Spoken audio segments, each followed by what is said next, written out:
ni heri umtumikie Mungu, ni heri umtegemee Mungu.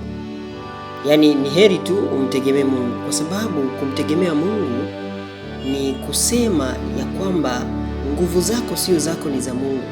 Ni kusema akili zako sio zako, ni za Mungu.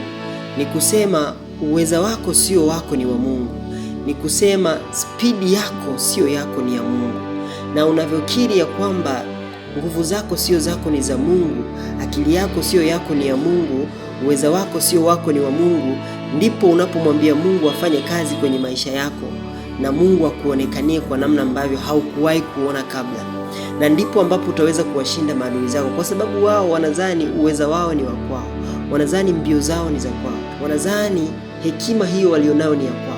Sasa wewe ukisema ya kwamba hekima sio yako, ni ya Mungu, uweza sio wako, ni wa Mungu, ushindi sio wako, ni wa Mungu, hapo ni kama unamwambia Mungu afanye kazi badala yako. Na kama Mungu akifanya kazi badala yako, ni kuhakikishie hautashinda. Shalom.